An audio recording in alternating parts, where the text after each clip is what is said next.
America is the most geographically and culturally diverse country in all of human history. But today, the US is increasingly looking the same no matter where you go. Every highway exit is the same set of franchises with the same dull and uninspiring architecture. No matter if you're in the mountains of Colorado or on a beach in Florida, it feels like every neighborhood in this country has been conquered by the same corporate giants. In this video, we're going to examine consolidation trends across America today and how it sets a battlefield for entrepreneurs to fight in. When you need to stop for something to eat on a road trip in America, you'll usually have about 2 to 8 options at any highway exit you go to. And some of these options with all the brands we have may seem satisfactory. But if we're really being honest, the food we're being served is not very good, especially if you're thinking about it from whether you were at home or in your destination city. You usually wouldn't seek out any of these fast food brands, unless that is you're looking for convenience or affordability. And then in that case, you're really just stuck to the same set of franchises like McDonald's or Burger King, Chick-fil-A, Popeyes. I mean, we're all painfully familiar with these brands. And you see, this is what the corporate consolidators want. They've created a playing field where we have to accept, and they've gotten us hooked actually, on lower quality products. And they're decreasing them over time because they know they're attracting customers with fast service and affordability. And then they're just pulling the rug out underneath us once we get in there and giving us ever decreasing quality. And we're willing to accept this, and they know we'll give them grace for this as consumers because we live in a culture that these corporations contribute heavily to, that values efficiency, that values quickness, values fast service, values being able to get that hamburger in under a minute rather than waiting for a gourmet burger to be made fresh for you that takes, 10, 15, 20 minutes, and then you have to sit at the restaurant too. We have a culture that disincentivizes us from waiting for good food, and so now they are able to get away with giving us bad food. With corporate consolidation and the pace that it pushes American culture at, these companies have effectively decreased the standards by which their consumers are evaluating them on. And with that, they've been able to lower the quality of their products, lower the cost of their ingredients and inputs, and profit tremendously at the expense of their consumers and, like in the food case here, of their health. You see this in other cases where, like, a national grocery store chain or your statewide grocery store chain moves into your neighborhood, moves into your city, and they begin to take market share. And as they take market share, once they get to a certain critical capacity of like over 50% of the city is dependent on them to be the lowest cost grocery store, they begin to scale back some of their offerings. Their service might take a step back. They're going to have fewer employees on staff. And also what I've noticed is they'll also decrease the quality of their store brand goods. I know, like, one example, it might seem minuscule, is tape. The chain grocery store that dominates the market I live in, they sell, normal, like, off-brand Scotch tape. And people had been dependent on this Scotch tape as the lowest tape in the market. And recently they've decreased the quality of that tape so it doesn't really stick to much of anything. And if you're a person who lives in this city, that's your lowest tape provider. And you've been using their tape for years and years, but they've just decreased the quality, and you're still reliant on that because it's the most affordable price and it's the most convenient grocery store because it's local to you. This happens all the time in America, where the rug just gets pulled out from under you for something you've been used to and depending on. Another example that comes to me is like Instagram. When I first got the app, you would only see posts from people that you followed, and you would see them in sequential order that they posted them. And so once you got to a post you've seen before, you knew it was time to get off the app. You're not going to see anything new. Well, Instagram didn't like that there was a time to get off the app. So they rechanged their algorithm so that once you've seen everybody's post, or in between everybody's posts that you follow as well, they're going to start suggesting you posts.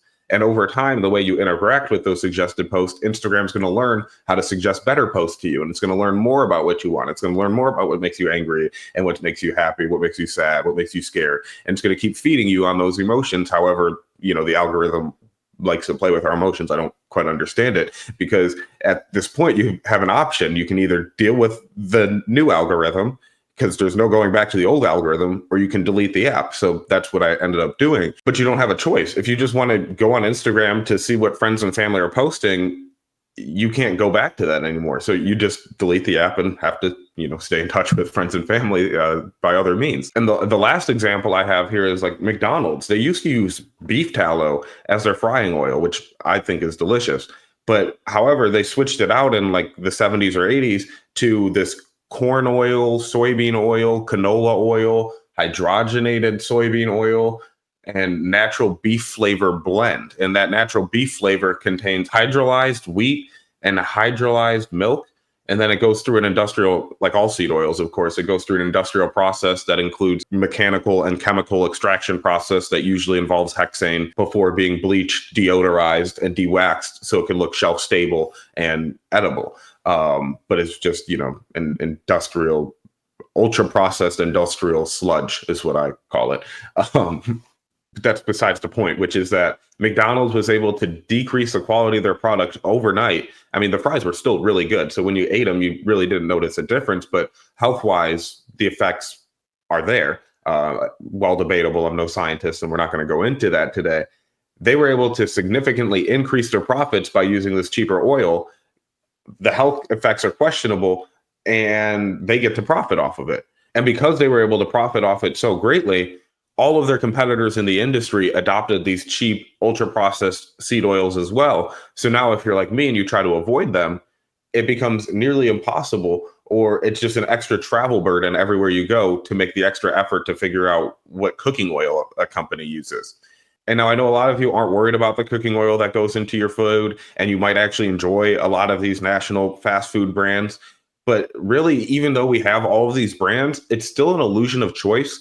Because when you look at who owns these companies and who supplies these companies, you often find the same people. And there are three companies that own 35% of the US food service distribution industry. Cisco alone owns 17% of that. And they're supplying brands like Chipotle, Yum Brands, Darden restaurants. And then most of your local mom and pop restaurants are going to go to Cisco as well because they're one of the lowest cost providers. There's Performance Food Group. They own about 10% of the market. And that's after a $2 billion merger in 2019 with Reinhart Food Service. So now Performance Food Group is the only distributor for Subway, for Burger King, and for Five Guys across the entire US, as well as a lot of local restaurants. And then there's US Foods with another 10%. And they actually tried to merge with Cisco back in 2015 until an injunction from the Federal Trade Commission stopped that. So they're trying to actively consolidate, and very quickly. And these consolidations, just like with Performance Food Groups and Reinhart, they increase the growth of these companies beyond that of other food service distributors. And so they're able to capture the market much quicker. And because of their economies of scale and their supply chains and their sales reps, they're able to sell to more restaurants than any local food service distributor. And that leaves us with an even narrower option of choices. You might think you can get a sandwich from Subway or a burger from Five Guys, but in reality, you're just getting Performance Food Group's products. And this issue is so much bigger than just the choice of quality food when you go out to eat, which I think is a big issue, clearly.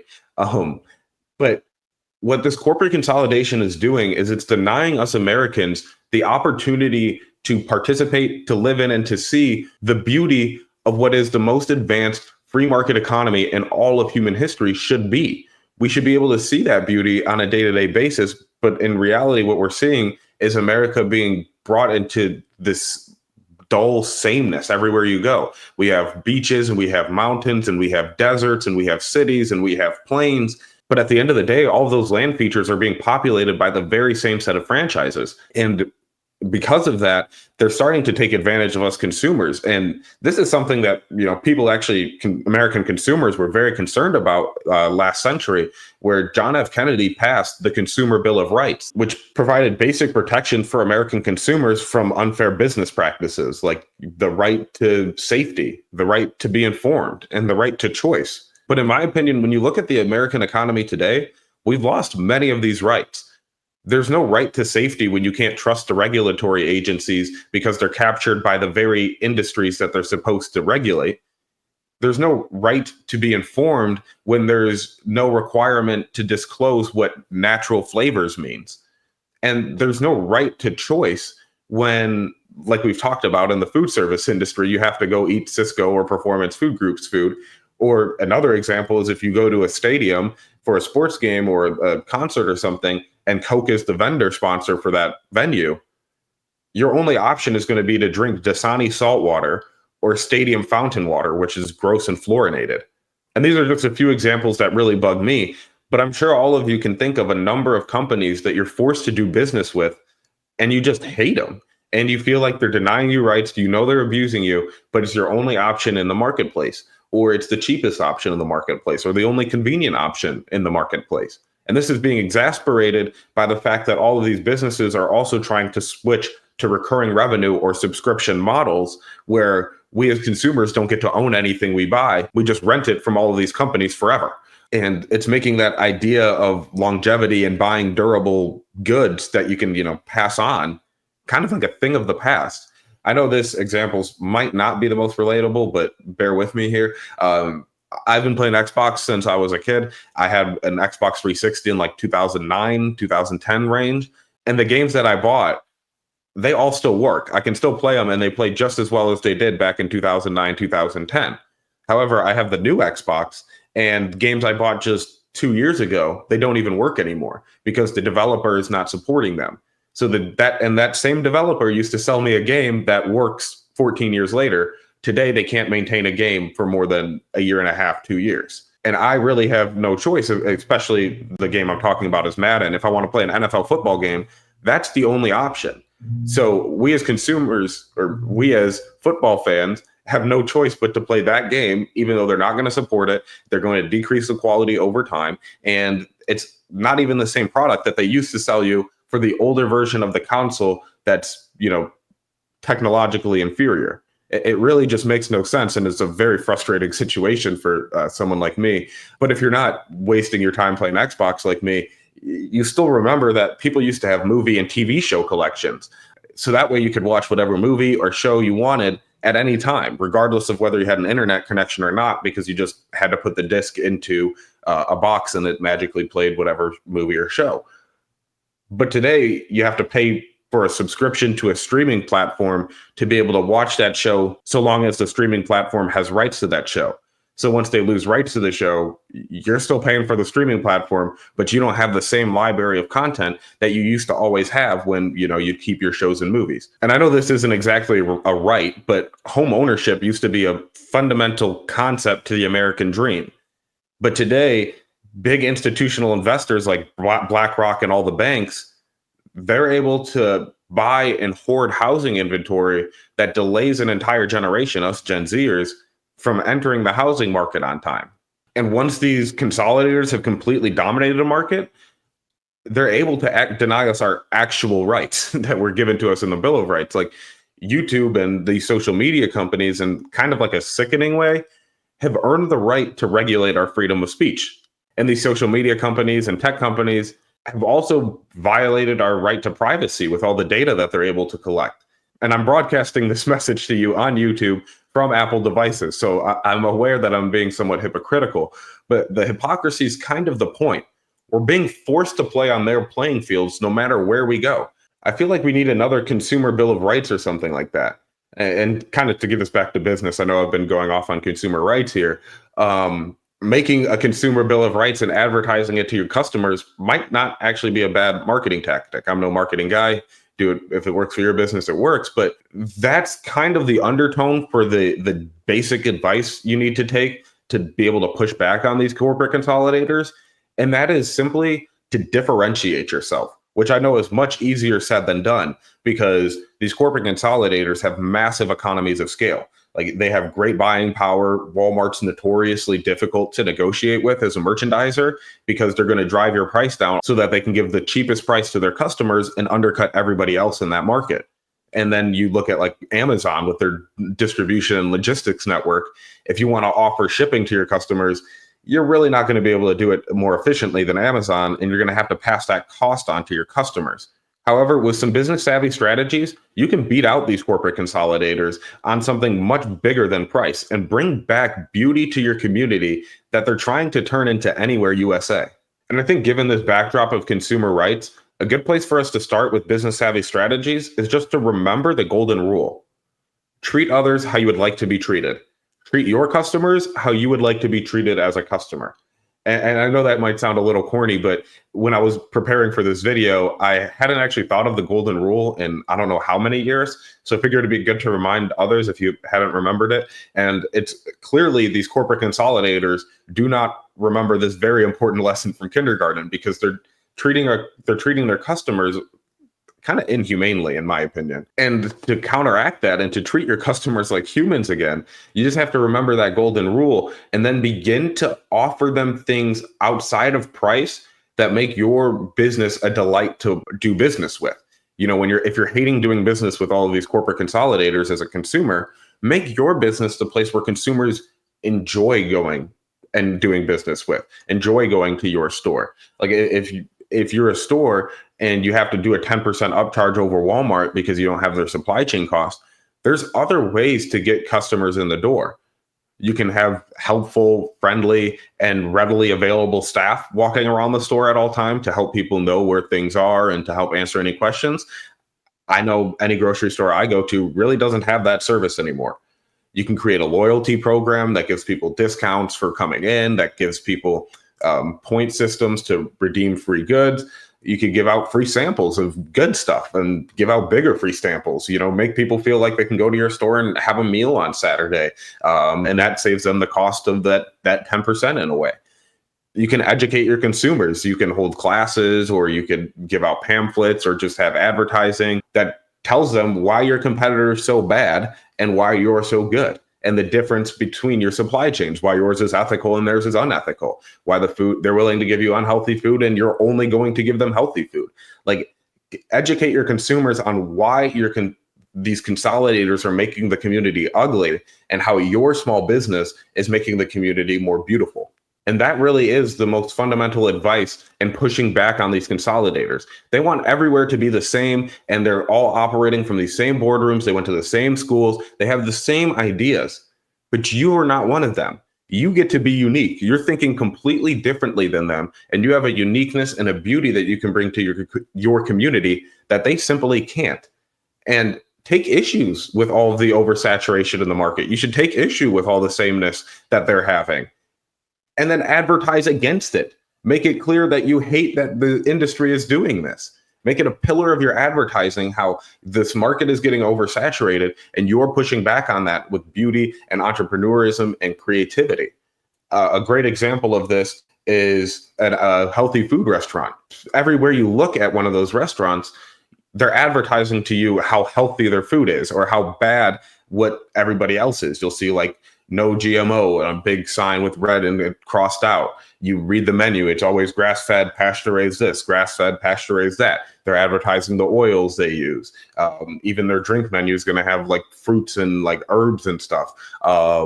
They make it clear we are healthy and we hate that other restaurants are not being healthy and are serving you slop, basically. And that in your head is going to reinforce the narrative that it's worth paying to be on the healthy side because the unhealthy restaurants are feeding me slop. Another example of this is the two local grocery stores I go to are Natural Grocers and Whole Foods. I know that they're big chains. I'm not too proud of it. But Natural Grocers, on the front of their door, it has a sign that says no appeal ever. And that's APEEL, which is a coating that they spray on produce to preserve it. And it can sometimes get an organic tag, I guess, but it's not an organic product. So Natural Grocers is taking great issue with this appeal stuff and are saying we're never going to put that on any of our produce. Organic means organic. Whereas Whole Foods, they tell you we put some coating on the produce. And Natural Grocers then is marketing, hey, we hate that Whole Foods is trying to do that to you. And now I'm much more inclined to go get my produce from Natural Grocers instead of Whole Foods because Natural Grocers isn't using this wax stuff. And they're advertising against it and making it clear and kind of giving a middle finger to Whole Foods on the front of their business. Like, you can do that too and push back and teach consumers why these consolidators are not in our best interest, even though they might save you a few dollars every time you go there. But overall, business is a battlefield, and you need to respond strategically and stand your ground courageously if you want to succeed. And to learn more about how you can find your position in your battlefield, operate strategically, and get business savvy, click the link down below. Take our free e-course. It's only 15 minutes and will outline the entire Next Level Navigator strategic process. Then check out this video here. It's way better than all that other hustle culture nonsense that's flooding the market right now. And in the meantime, may you live truly free.